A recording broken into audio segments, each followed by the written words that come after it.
Namaste, namaste, precious, precious souls. Welcome to Book of Life. We are going to be on third degree, lesson 21 tonight. Almost finished with the third degree. This has been fun. So should be good. All right. Typically, if you see me pause, or it's because I'm letting somebody in, but I think we'll be okay. Oh, there is somebody. Let's see, as soon as I speak, here we go. All right. So third degree, lesson 21. Before we begin, let us invoke.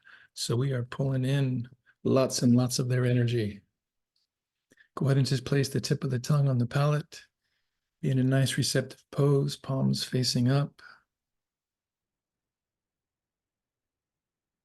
Nice inhalation, nice slow exhalation.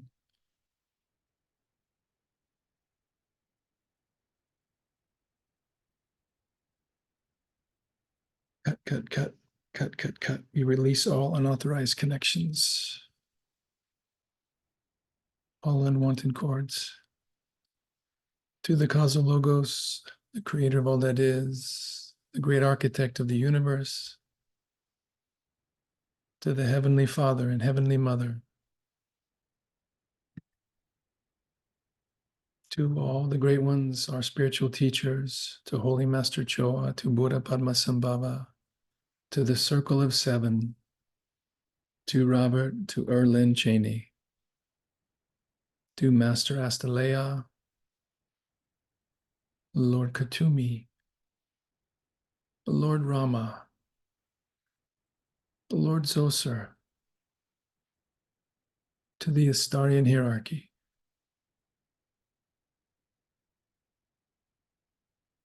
to the Lord Yehoshua Bar Miriam, the Lord Christ, to the Lord Buddha, to all the Buddhas and Bodhisattvas, our celestial guides, our angel guides, the Holy Mother Mary,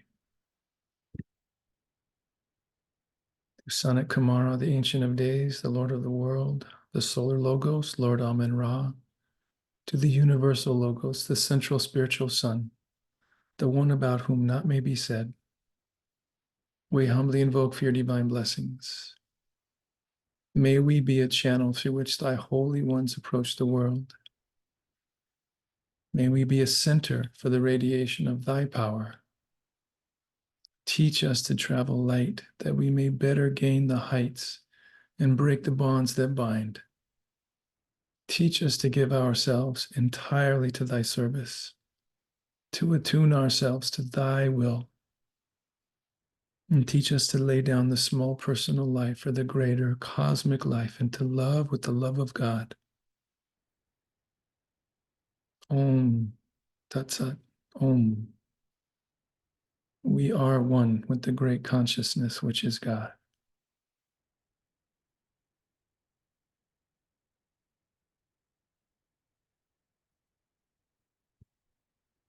All right. Book of Life, third degree, lesson 21, the reality of Etherea.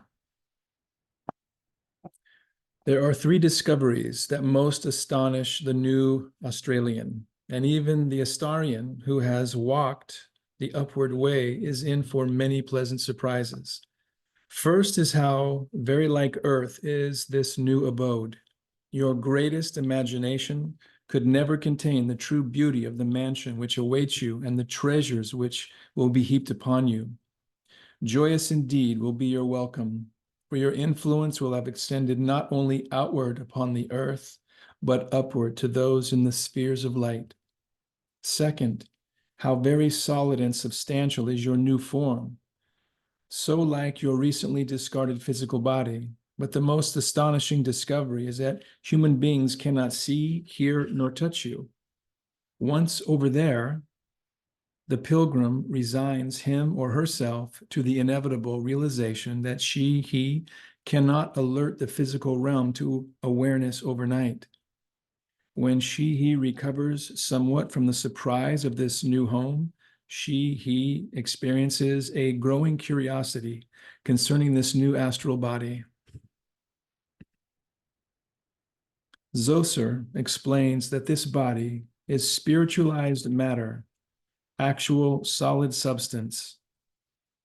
This statement raises other inquiries. How then, if it be solid, can the body walk upon what seems to be Earth's thin air? How does this reconcile with the law of gravity? And Zoser will answer, a glance heavenward reveals a sky filled with ponderous, weighty orbs of substance, our moon, the other planets, all the heavenly bodies. What supports them in the air? They rest upon no visible foundation. They are composed of solid substance, yet they float upon the bosom of space and move in their assigned orbits. Great masses of water condense in space, but do not fall. Meteors speed through the ethers, and we require no solid resting surface. All these bodies answer to the law of gravity. When skeptics contemplate how these heavenly bodies dance through space and what law holds them there, they will cease to be incredulous that spirit forms composed of much more etherealized substance can walk upon Earth's air. The astral body is composed of substance beyond Earth's recognized matter. It bears the same relation to the physical form as light does to water. It is formed of spiritualized matter.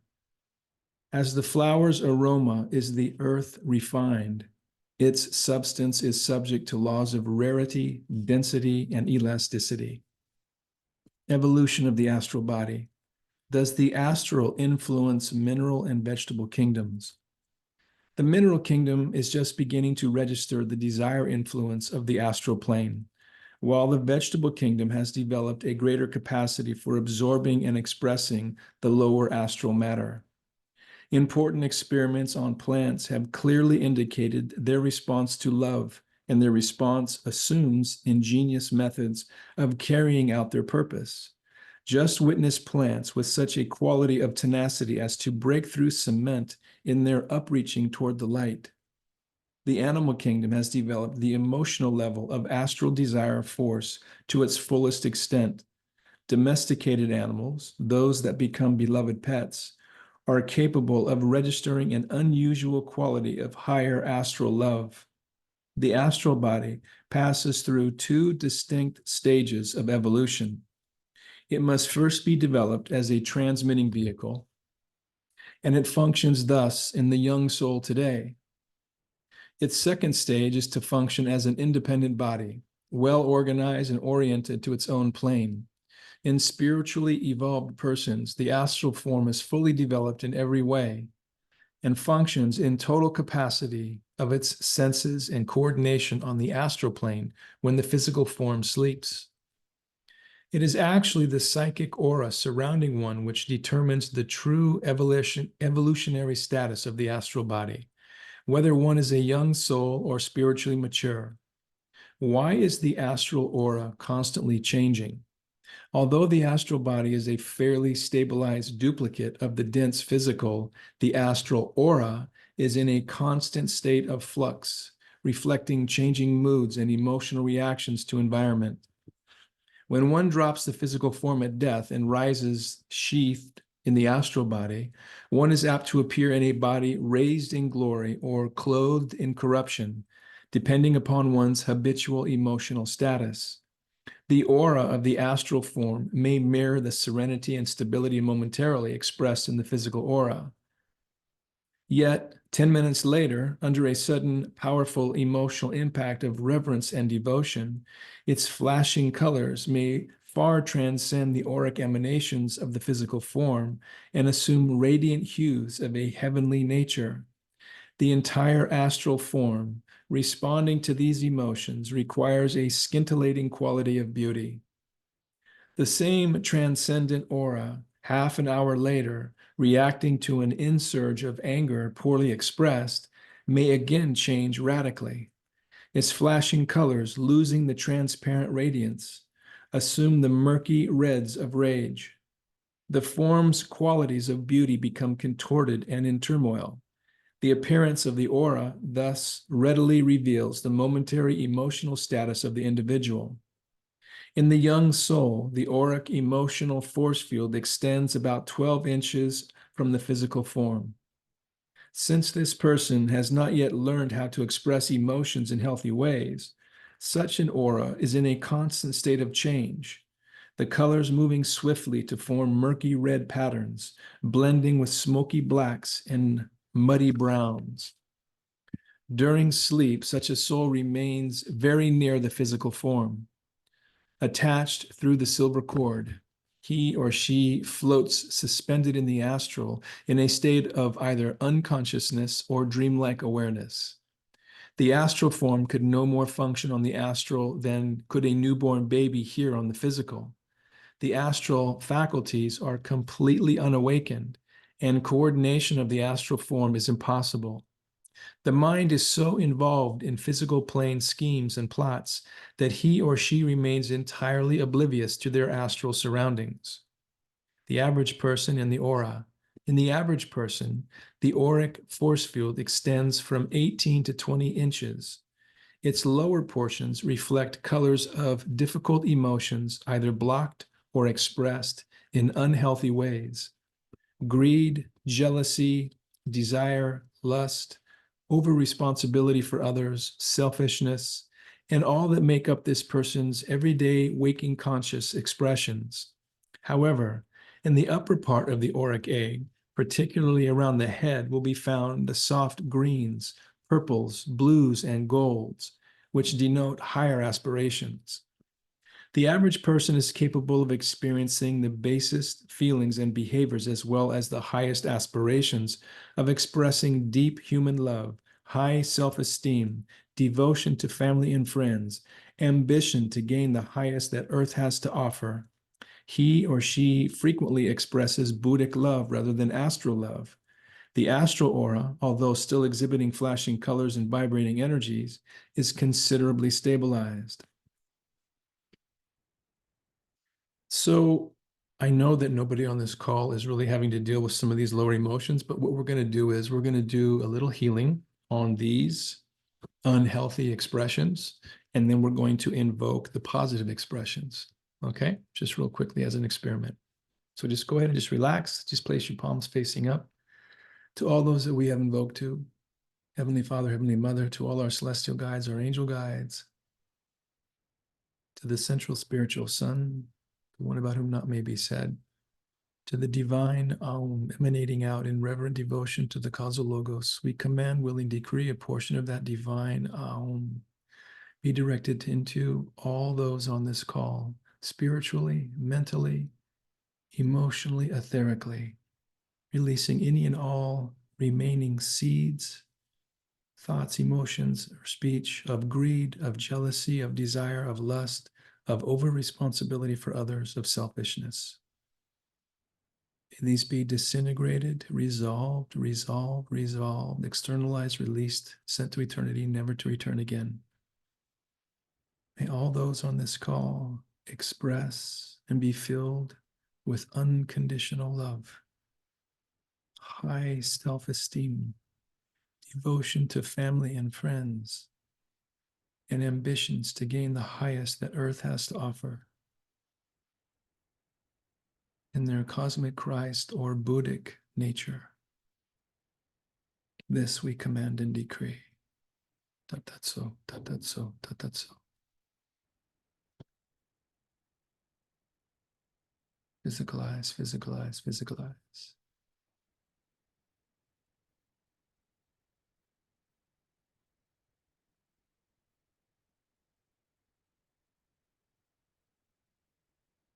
This person possesses an astral form capable of operating in full consciousness upon the astral plane during sleep.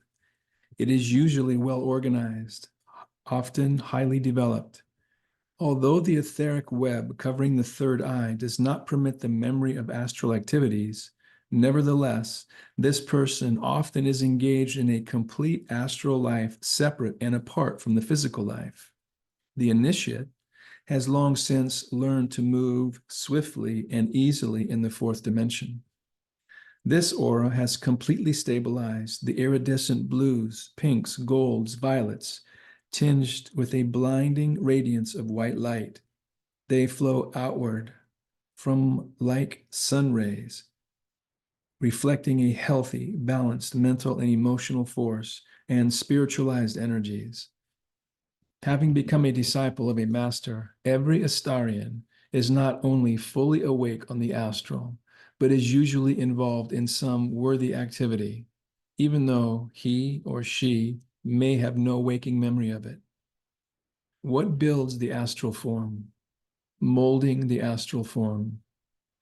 The astral form evolves according to the thoughts, habits, motives, and actions of the personality. It is not of physical bone, nerve, muscle, blood, and brain, yet it corresponds to and resembles the visible bone, nerve, muscle, blood, and brain. As the physical form ages, it only signifies a transference of energies and essences from the outer form to the astral. It is not that the physical constructs the astral. It is a separate form in and of itself and is merged into the envelope of the physical at the time of birth, along with the higher unseen forms. See First Degree, Lesson 22, Planting the Seeds of a Soul. But the thoughts, habits, motives, and actions all influence the astral form toward beauty or its opposite. The weakening of the physical form with the progress of old age does not indicate that the true individual is becoming infirm, senile, decrepit, but that emotional and mental energies are turning inward, transferring their potencies to the unseen form. The physical eyes may grow dim, but only because they have been given their brilliance to the properties of the spiritual eyes. The ears may lose their keenness, but only to the outer world. The inner ears of the spiritual form are absorbing the best refinements of the sounds. As all the senses retreat, the aged one may lose a sense of reasoning and memory fails. Poor old fella, sighs the world, he is losing his faculties. Not so. They are not lost at all. They are only giving impetus to the activated spiritual perceptions as physical organs gradually crystallize. The superlative essences that once caused their function now pass inward to the spiritual counterparts. The astral, soon to be the form occupied by the soul, begins to absorb the energies which gravitate inward. The face, now old and wrinkled, has transferred its beauty to the astral form. No, indeed, the faculties are not lost. They are only about to be reborn in the astral form. Mysterious transformation. Such a crisis of destiny is often seen in both the animal and vegetable kingdoms. Observe a tuft of wheat just before it breaks the ground to emerge in a new birth. Many living things, appearing to be in a state of decomposition, only await the approach of the magical mystery of rebirth. In the event the physical form retains its agility and mental alertness to the full measure of mortal life, it should not be supposed that the astral form is being denied development. It merely indicates that the soul has so progressed as to shine through both the astral and the physical. What is the dual role of embodiment? The Kamaloka. The sea of matter in which we swim throughout our daily lives on earth is not dead matter, but living atoms. Every level of existence, the physical level, astral, mental, and causal, vibrates at its own rate. The atomic matter of the physical plane, which composes our physical forms, could be said, anyway, to be humankind's enemy. For a human being is not his or her form. A human being is a soul and a spirit wearing a physical form for only a brief time. Whereas the spiritual goal is to ascend into ever-widening spheres of wisdom, the atomic particles of the physical form have as their goal descent into forms of matter. Their downward goal is involution, and the longer they can inhabit a form, the more creativity they find to express themselves. Involution is the body's goal, while the soul's is evolution. Therefore, the particles of the body, acting through blind instinct and not intelligence, tend to pull a person downward in a sense. One can become subservient to these downward pullings, or one can resist, recognizing them for what they are until, by the power of his or her own mental persuasion, he can cause the downward sweeping particles to pass out of the physical being to be replaced by shining atoms of a higher type. The undulations of these particles respond to the mind and heart flow of the person. If, through such a challenge, one yields to their downward pullings, one finds oneself the victim of various forms of vice, which quickly become a habitual ruler. A bad habit is nothing more than a continual response to the inner person to the downward persuasions of the physical atomic particles seeking to express through the destiny of the physical vehicle. The astral body actually evolves according to the mental, emotional, and spiritual disciplines of the waking conscious mind. This mind substance, composed of the mental matter of the lower mental plane, is inextricably woven with astral matter. The average person, and even an initiate, cannot utilize one without the other. Although you have almost a complete understanding of what happens to the soul at death, it remains for us to describe the process of the escaping astral form as it relates to the bardo. As we have said, the astral form is a duplicate of the physical, just as the physical possesses a dense body and an etheric double, so is the astral divided into the lower dense astral form and the higher true astral form. In Sanskrit, the lower is called the Kamaloka, the carnal desire body. The higher is called Kama Manas, the mind desire body. In Sanskrit, Kama means desire, Loka means lusts, carnality, Manas means mind. The Kamaloka thus describes the astral shell composed of atoms of the lowest astral plane. The Kamaloka's existence depends entirely upon the focus upon an unhealthy expression of lower desires, hatred, envy, jealousy, greed, control of others, selfishness, pride. Unless these are part of the emotional or thought process, the individual builds no Kamaloka. But the average person usually will still be struggling with these issues. Thus, when this person first departs the physical body, the dense Kamaloka assumes an outer shell over the true astral form, just as the dense physical forms a shell over the eidolon. What determines the soul's bardo journey? After the journey through the judgment, the Kamaloka draws the soul to a low zone on the astral plane, answering to its rate of vibration. One finds that, even though it be for a few moments, a few hours, or a few days, one may be required to endure some time in the shell of Kamaloka, working through, understanding, accepting, and finally releasing the desire habits formed during earth life. The Catholic's idea of purgatory very closely conforms to the temporary sojourn of the soul on the lower astral. One dwells there on this level of the astral until such time as the loka atoms have spent their force. The average person who finds him or herself in the shell of Kamaloka usually becomes aware of this predicament quickly and makes every effort to work through and release the desire habits which gravitated him or her to the lower astral. The atoms of Kamaloka disintegrate as the habit patterns are healed and desires released.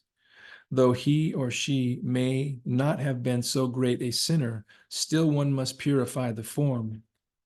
Just as our physical cells disintegrate and are replaced by new cells, so do the cells of Kamaloka disintegrate to be replaced by renewed cells of the true astral form of Kamamanas. Gradually, the coarsest of Loka cells dissolve to reveal the higher astral atoms. It is not so much that the individual moves from the location in space, but simply that astral blinders are removed from this person's limited sight, and one views objects not beheld before. As the astral scales fall, he or she becomes aware of higher astral planes. This awareness widens. Whereas previously, this one could only traverse the astral level which corresponded with the loka astral form. Now this one can traverse the entire astral plane from the lowest to the highest. The second death. Such a transformation can be a slow, gradual process as one develops the ability to work through and heal astral desires, or it can be a swift transition as one gains strength to undergo the purifying processes. To state a length of time for the stay in the astral lowlands is impossible. How long is required on the physical plane to overcome the cigarette habit? For some, it is brief. For some, it is longer. The same is true on the astral. But as the average person gradually overcomes difficult desires, so does the astral body increase in beauty and power until it responds to a natural gravitation toward the highlands. Sometimes, even the spiritually evolved find it necessary to spend some time in Kamaloka, for, despite any mental ability, this soul may have acquired some habit which must be healed. The point we stress, however, is that there is no eternal hell, no eternal punishment. The punishment is that which each soul creates for him or herself as he has created the form of Kamaloka. He endures the fires of personal purification just so long as it is required to overcome that which attracted this one to the low planes in the first place. What is the second death? Sooner or later, this soul graduates from the astral to enter the next higher plane, the mental, Summerland. This transition is called the second death. In some cases, an actual shell is left behind. In other cases, one is able to transmute all the atoms of the astral form, leaving no shell. The person who lives an exceedingly coarse life on earth will have spun a dense web of astral matter about the self. For this one to pass into higher spheres, it is sometimes necessary to leave behind a memory pattern of the astral desires, a phantom shell. Although the shell eventually disintegrates, the atoms of this locust shell could again become a part of the new astral body when this soul descends through the astral much later, on the descent into reincarnation. This, together with the permanent seed atoms, will create an undesirable karma yet to be overcome, becoming part of one's astral form. It may influence the circumstances of the next life. Those who work through any difficult habits while on earth will, on the other hand, be able to transmute every astral atom, leaving no shell behind. Therefore, if you would have no astral memory pattern to deal with in a future incarnation, strive now to overcome undesirable habits. If you are determined, you may come next time with a pure record. Therefore, Astarian, strive to work with every challenge now. Developing the true astral form. The initiate usually spends no time at all in Kamaloka. This soul will not have created such a shell. This one may pass directly into the higher astral in the Kama Manas, or frequently even bypass Australia altogether. Much depends upon the spiritual status attained while in the body. The Kama Manas is the true astral form, the shining, beautiful, higher astral form, the body of aspiration. It is called the Kama Manas because it is the body of desire with intellect. This is the normal consciousness of a person today. This is the body of the personality, registering the waking consciousness of the individual and subject to the laws of the physical plane. At the present level of one's brain development, manas, mind, alone could not activate the molecules of the brain cells. But when manas is united with the astral substance of kama, the combination of such force impinging upon the mental reflecting ethers of the physical plane creates human brain consciousness. Kama, manas, forms the link between the low or personality self and the high self. And it is this conscious awareness, registering mind with desire, that permeates the brain cells of human beings at this present level of evolution. Kama supplies the desires, while lower manas tempers these through intellectual processes. Why does the mental body need a companion? The physical brain is fairly similar in all individuals. It is the operation of manas expressing through the brain cells, which sets one individual apart from the other, which causes one personality to attain genius while the other remains ordinary. It is the immortal thinker within which illuminates a personality. Astral senses. Since the astral is the body of emotions, it follows that it also is the agent of the sense centers. Without the astral body to register sensations and emotional impacts, consciousness would not be able to register upon the brain cells. Consciousness and our thought processes, operating through the mental force field, activate vibrations. These vibrations register upon the matter of our astral bodies, which, in turn, set in motion the pranic forces of the etheric double. The eidolon then transfers the impact to the dense gray matter of the brain. Particles of the astral body coalesce and duplicate particles of the physical, except that the well-developed astral form has evolved intensified energy centers relating to the five senses. It duplicates the sense of seeing through the eyes, hearing through the ears, tasting through the taste buds, and so on. But its sense centers are enormously sharpened and extended. How do astral and physical senses differ? Thus, the power of astral sight does not radiate through the eyes alone, but throughout the entire astral system. The same is true of the senses of hearing, touching, smelling. This is why the average person passing into the astral at death, regardless of the state of evolution, must first be taught how to consciously cope with the unfolded senses. Although one may long have been active on the astral during hours of physical sleep, still the permanent transfer of consciousness from the physical to the astral requires some training of awareness in motivation, discernment, astral sense perception.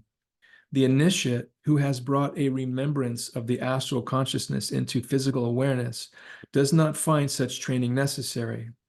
The transition of death simply means the immediate transfer of consciousness to the astral brain. This soul is well equipped to cope with astral and even higher plane perception, reaching the goal of balanced mind desire, overcoming kamaloka. The mental body, mind body, and the astral form, desire body, forming the kama manas, are so completely interwoven as to be practically inseparable. That which affects one affects the other. But mind should properly be used to learn how to identify and express in healthy ways all emotions. The desire emotions cannot compel the mind to obey, but the mind can learn to understand, accept, and work with desires. Each plane of life is always answerable to control by the next higher plane. Since the astral body links the physical and the mental, the downflowing thought currents from the mental plane must pass through the astral body to reach the brain cells. Thus, it lies within the power of the mind to organize and control the astral body. Every impulse sent from mind to brain has an effect upon the astral form through which it must pass. The wise and developed mind can quickly stabilize the fluctuating desires of the astral body. However, when the mind is not actively working with the desires, the astral form becomes susceptible to desire currents in the surrounding atmosphere. Emotional desires are easily stimulated by astral desire currents unless the mind and emotions are in balance, the being made whole. The life of the spiritually undeveloped individual is still emphatically answerable to the desires. The consciousness of such individuals is centered almost entirely upon the satisfaction of sensations. The desire body dominates the mental body. They are out of balance. This person seldom pauses to question whether an act is right or sensible, thinking first of that which is personally desirable. The initiate is aware of the dangerous implications in responding only to one level, rather than achieving a balance and harmony between them. The initiate endeavors to act from a spiritualized mind in harmony with a healed, open, and strong heart. It must be remembered that humanity is now in its fourth round of evolution, and the natural development of this round is that of the astral form through the expression of desire emotion. Yet while still responding to the pleasures of reasonable desires, the initiate rises above mass consciousness, seeks to unfold his or her mental, emotional, and spiritual powers, and, through such unfoldment, guide his or her destiny toward higher plateaus. The fourth round individual is mentally focused on the desire level, giving full vent to sensations and emotional satisfactions. The initiate, in the vanguard of the fifth root race, although still responding to the stimuli of higher astral emotions, has the mental plane consciousness already developed, often even on the causal level. 3 ways to control emotions. This one is aware that the astral emotional form is only a reflector. It translates every passing impression of desire into that which applies to itself until it is worked through and healed. It becomes the reservoir of every whim and fancy. Without the balance of reason and wisdom, the Astarian initiate knows that his or her astral should reflect only the image of the causal form. You gradually accomplish this by 1. Identifying, accepting, and understanding passing desires, and realizing that you have control over acting upon them or not in healthy or unhealthy ways. Work to build only self-esteem, Astarian, never shame over some emotion you experience. Learning healthy ways to express emotion, an expression combining assertiveness with spiritual understanding and the wisdom of the mind. 3. Regular spiritual practice, designated periods of meditation, regardless how brief, when you attempt to align your personality with your high self. Developing an awareness that the struggle to learn to accept and express emotions in healthy ways is always aided by your own high self and by the masters who have struggled before you. You know that, as an Astarian, you are part of a mystic family and under the guardianship of a watchful master. You realize that your emotional body, and indeed every aspect of your being, is often attended during sleep, and you have firm faith that the great ones are helping you stimulate the flow of heavenly mana into your aura, helping you harmonize all the aspects of yourself, becoming truly a whole body, heart, mind, and spirit. Gradually, such efforts balance the personality, polarization of the astral vibrations with the mental. The astral form ceases to absorb and fall prey to every passing emotional current. Your thoughts and aspirations operate beyond the physical and astral, and often even the lower mental plane. Your form begins to reflect the starry stuff of the Buddhic realm. Such an initiate has transcended all desire for earthly things and worldly ambitions that would bind him or her to the physical form and to the earth. When he departs the present physical form, there is nothing in the astral or mental makeup which would call this soul down again to the world of matter, unless he chooses to fulfill an altruistic mission in a future incarnation. Mind molds the form, garments of the soul. As a rule, once the soul inhabits a form of flesh, it cannot alter the structure of that form through simple thought alone. Although long periods of meditation will eventually refine and sensitize it, I speak a generality. I do not refer to the magical moments of miraculous healing that transform a diseased limb to wholeness, that open blinded eyes, that make the lame walk. Of course, you can use the power of the mind, heart, and spirit to help bring about a physical healing. I refer to ordinary individuals in ordinary circumstances. Mere thinking cannot profoundly change the structure of the physical form, but once the physical form is dropped, the pilgrim on the astral, after mastering certain mental techniques, can alter the structure of the astral being. It will not be altered beyond that of recognition, but it can be beautified and refined to an astonishing degree. As long as one is required to remain in Australia, you retain a recognizable form. You retain the mold of memories, which was essentially the result of your own soul production at the time of your death, but develop the imaginative power to assume once again the image of your youth, both shape and vigor. Often have we heard people on earth wish that they might retain their present wisdom, but turn back the clock to the time of their youth. I'd like to be young again, but know all that I know now. This is the opportunity.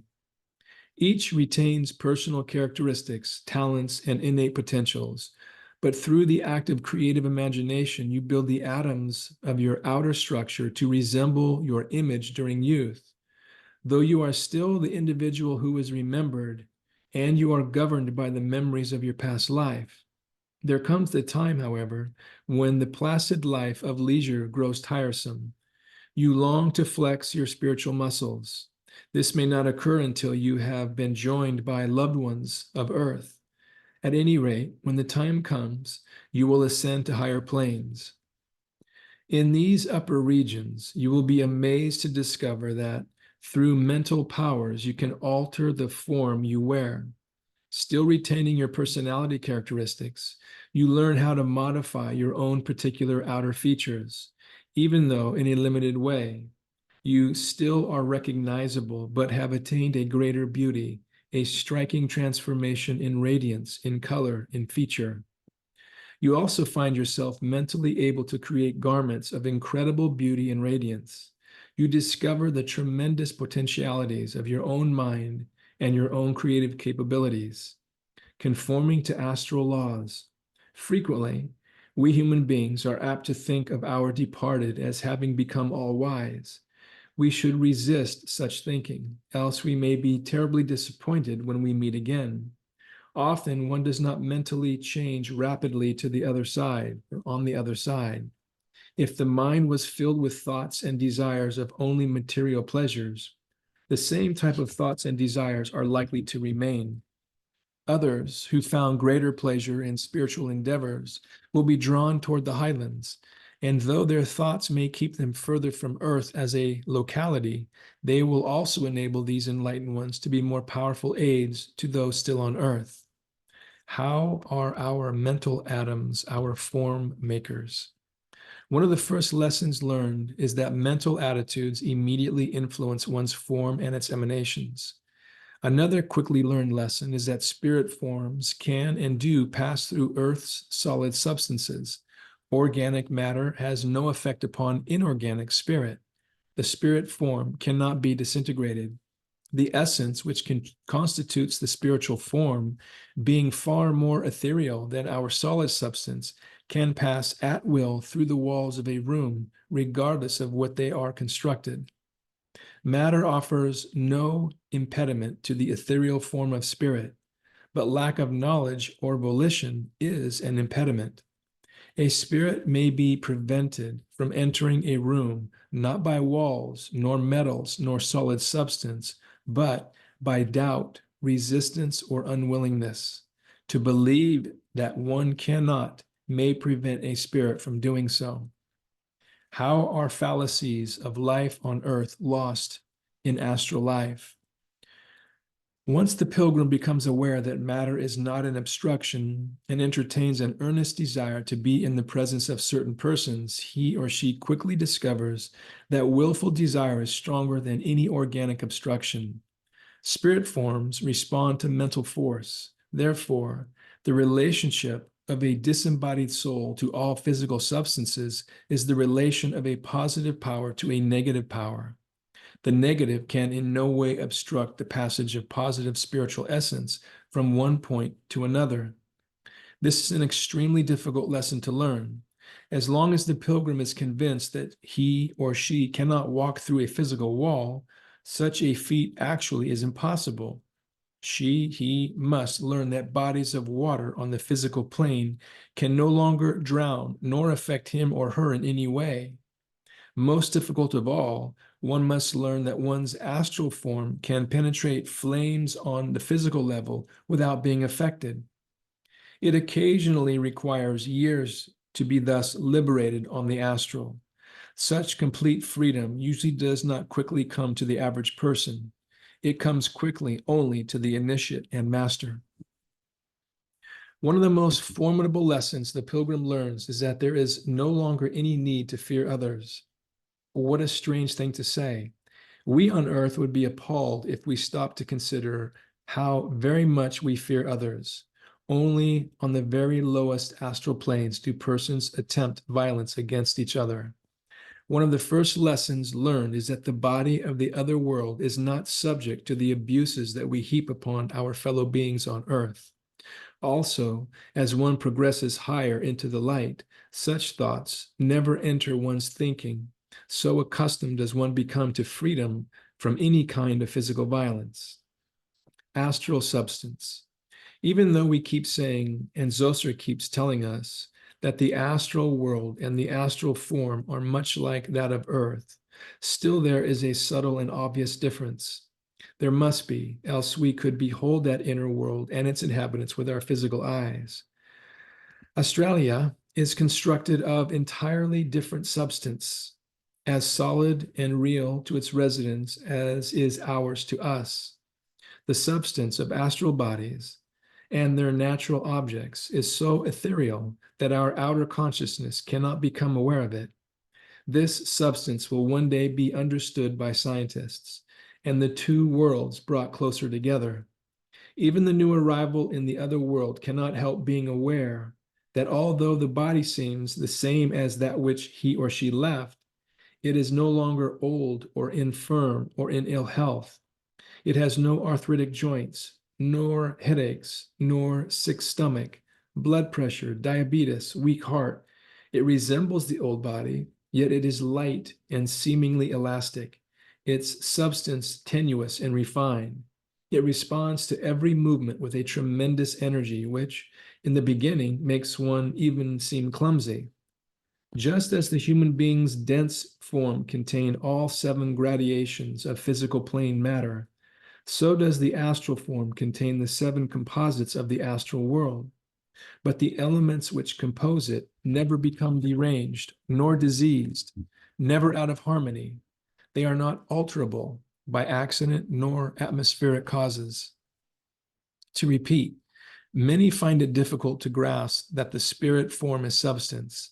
They envision it as being ghostly vaporous, a conglomeration of floating ideas, but it is solid, substantial, conforming to the human form of earth.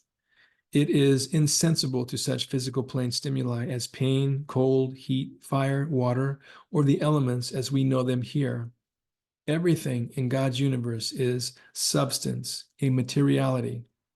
The difference between our rudimental earthy substance of matter and the superior etheric substance of the spirit planes is that here matter is progressing, while there matter is progressed.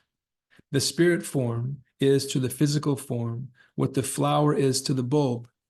The earth form contains within itself the potential for perfection, just as the bulb contains within itself the enfolded flower.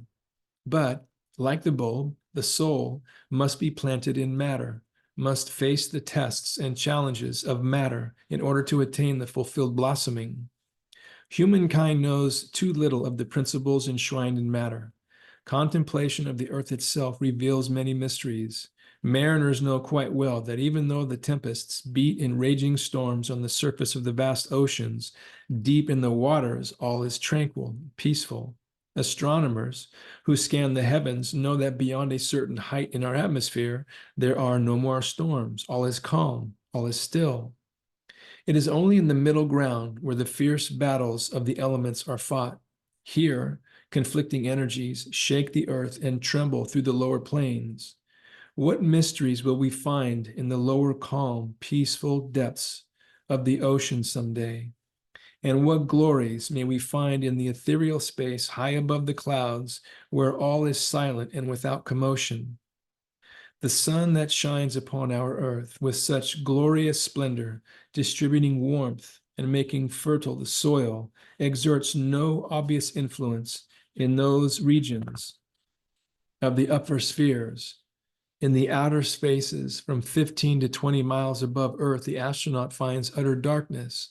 Of what mysterious substance are these outer spaces composed that they do not absorb or reflect the rays of our sun? And of learning there is no end.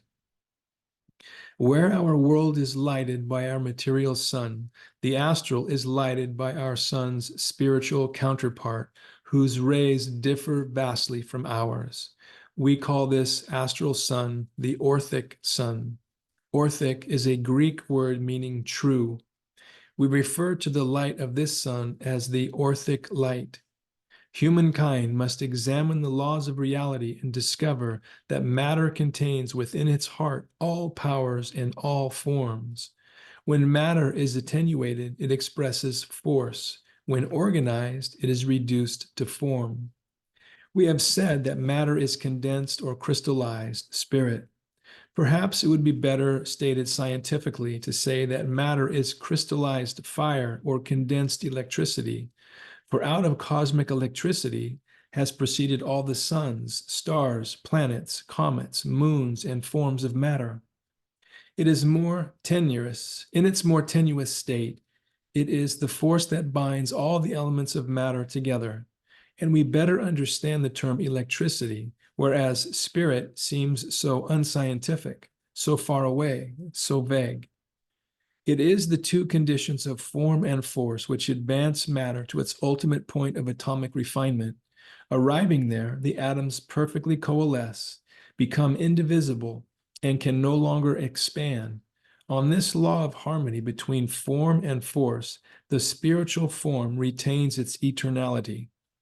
Having unfolded within itself the qualities and attributes of beauty, youth, and soul perfection, the spirit remains thus throughout the rolling cycles of eternity, progressing ever closer toward union with the Godhead.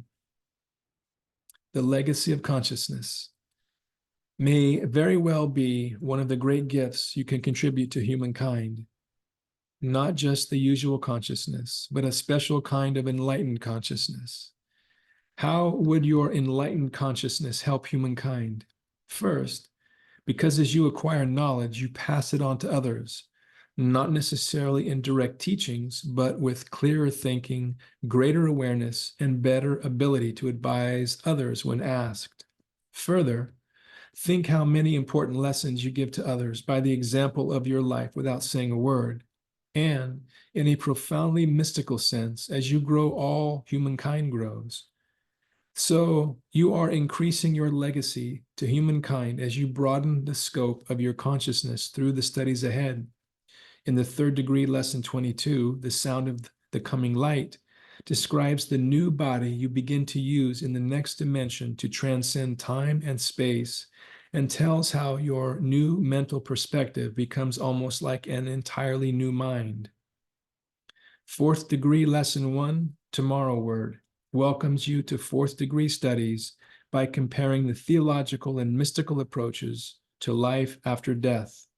There is, I know not how, in the minds of men, a certain presage, as it were, of a future existence, and this takes the deepest root and is most discoverable in the greatest geniuses and most exalted souls.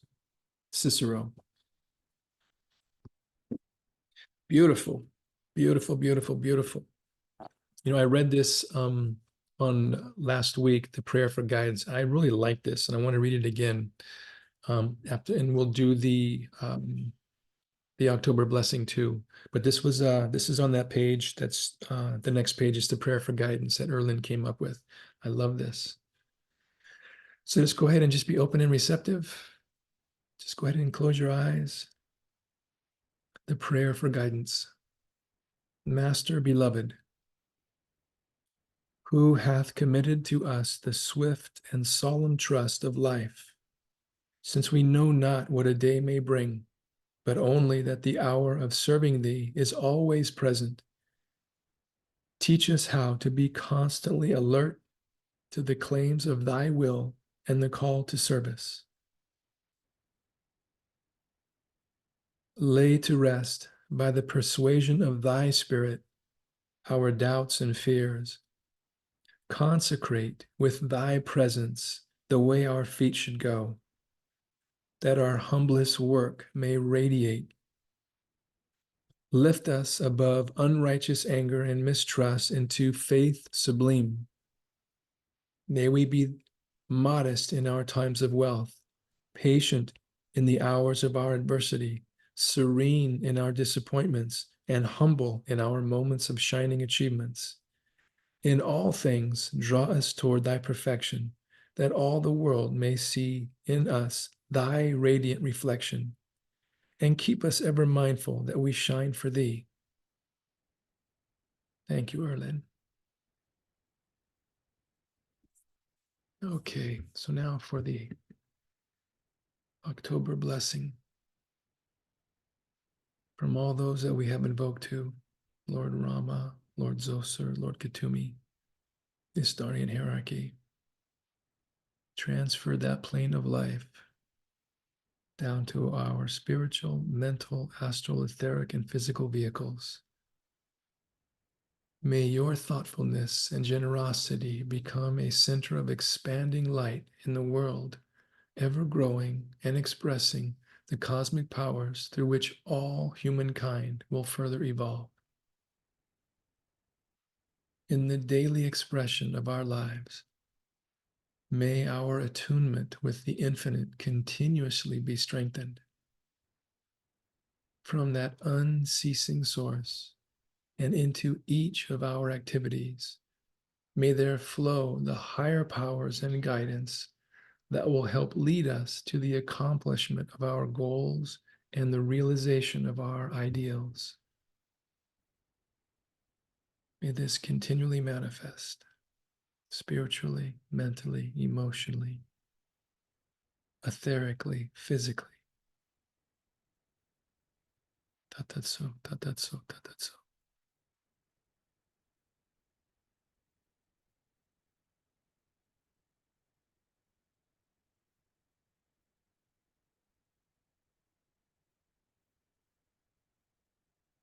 Namaste, precious, precious souls.